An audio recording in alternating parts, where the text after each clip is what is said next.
This is the video for separating the components of a ternary mixture.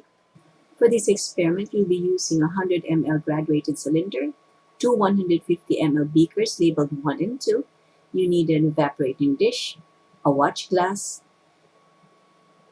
a glass funnel, a scrupula, and a stirring rod. Now you're going to rearrange your glasswares to make room for your iron stand.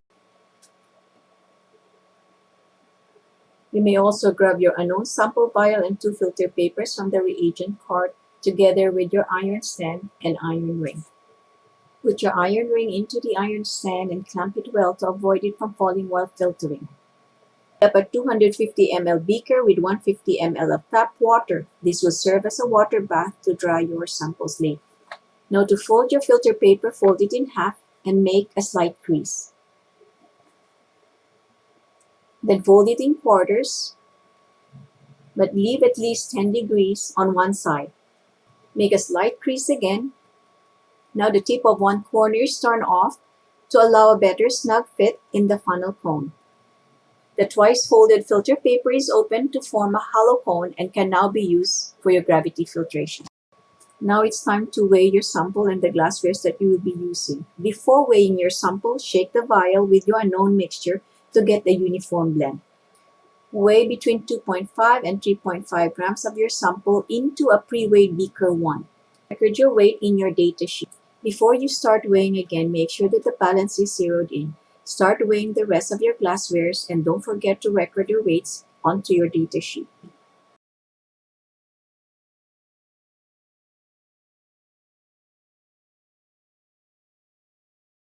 When you're done weighing, make sure to slide the doors closed and zero in the balance. Prepare for gravity filtration. Grab the pre-weighed beaker 2 and put it under the funnel, making sure that the stem tip of the funnel touches the side of the beaker to avoid splashing. Next, moisten the filter paper with a stream of distilled water. This will establish a tight and snug fit to the glass funnel. Now grab beaker 1 with your unknown sample and measure 50 ml of distilled water using your 100 ml graduated cylinder. Remember to measure the volume at eye level and always read the measurement at the lower meniscus. Now pour the 50 ml distilled water into beaker 1 and stir the mixture with a stirring rod for a couple of minutes. Let it stand. When the mixture becomes a little clearer and most of the solids settle down, start filtering the mixture. Use the stirring rod to guide the liquid into the funnel. While filtering, you may start heating your water bath by setting up your hot plate at 325. Continue filtering.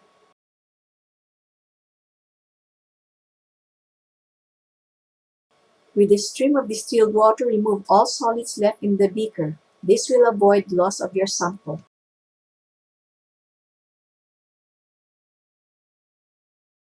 When all the solids are gone from the beaker and only a very small amount of liquid is left in the filter paper, grab beaker 2 under the funnel and put it on the hot plate to evaporate.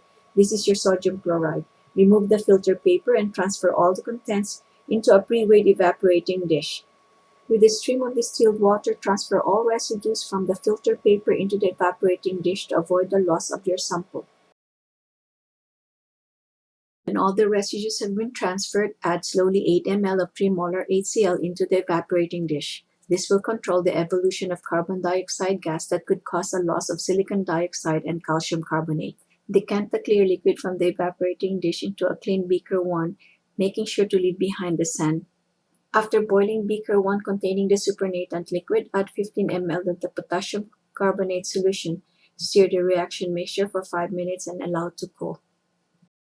Now when the liquid has cooled down and the precipitates have settled at the bottom of the beaker, start the vacuum filtration. Remember to put the pre-weighed filter paper into the Buchner funnel before decanting. Follow the same procedure as to gravity filtration and how to transfer all your precipitates into the Buchner funnel. The vacuum run for at least 10 minutes before removing the filter paper from the funnel. Use the scrupula. Check beaker 2 containing your sodium chloride and evaporating dish with your silicon dioxide. Make sure that no water is present in your sample before weighing or it will affect your percent recovery. Your calcium carbonate may be dried on top of your hot water bath as well. Dry thoroughly and cool your samples before weighing. Do not dispose until your instructor checks your results. If water is still present in one of your samples, you may have to heat it again. Now do your calculations.